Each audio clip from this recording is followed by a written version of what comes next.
Саламатсыздар ма оқушылар? Бүгінгі біздің сабағымыздың тақырыбы Коперниктің теориясы қаншалықты бірегей болды. Бүгінгі біздің сабағымызға негізделген оқу мақсаттары. Жаратылыстану ғылымдарының келешектегі дамуы үшін кейінгі орта ғасырлар кезеңінде жердің құрылысы туралы жасалған ғылыми жаңалықтардың маңыздылығын анықтау.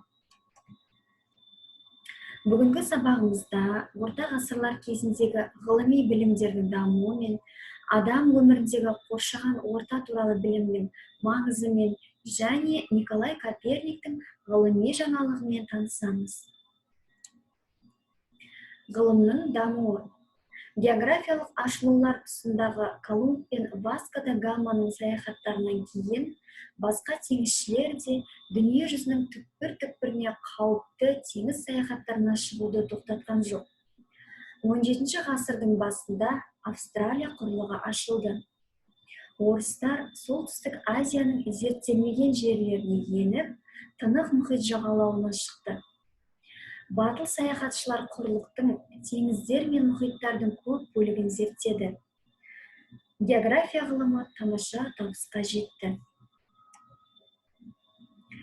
Ашық теңізде кеменің қай жерде жүргенін дұрыс анықтау үшін планеталар мен жұлдыздардың қозғалысын жақсы білу керек болды.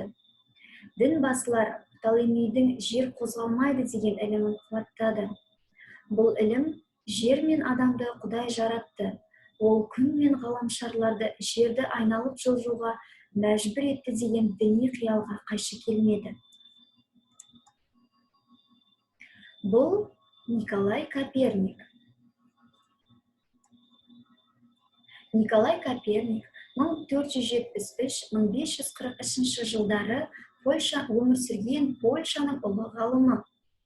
Ғарыш әлемі жөніндегі діни көзқарастарға күйрете соққы берді.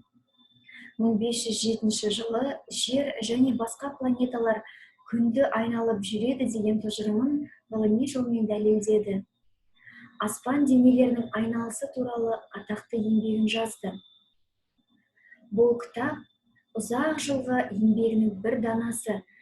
Тек 1543 жылы ол қайтыс болар күні жарық көрді. Достары кітабының бірінші данасын қолына ұстатқан кезде ол өлім халінде жатыр еді. Коперниктің ашқан жаңалығының тарихи маңызы зор. Ол басқа ғаламшарлар және күн жерді айналады деген адасушылықтан құтқарып, ғылымда еркін ойлауға жол ашты. Католик шіркеуінің қудалауына қарамастан, Коперниктің ашқан жаңалықтары ғылымда бүтіндей төңкеріс жасады. Оқушылар, ендігі кезекте сіздерге арналған тапсырма. Әр жылдың қасына болған негізгі оқиғаларды жазасыздар. Бұл жылдар біздің бүгінгі тақырыбымыз Николай Коперниктің өміріне байланысты. Бекіту сұрақтары. Шіркеу неге орта ғасырлық ғұламаларды қудалап отырды? Николай Коперник деген кім? Николай Коперниктің қандай еңбегін білесің? Үйде тапсырма.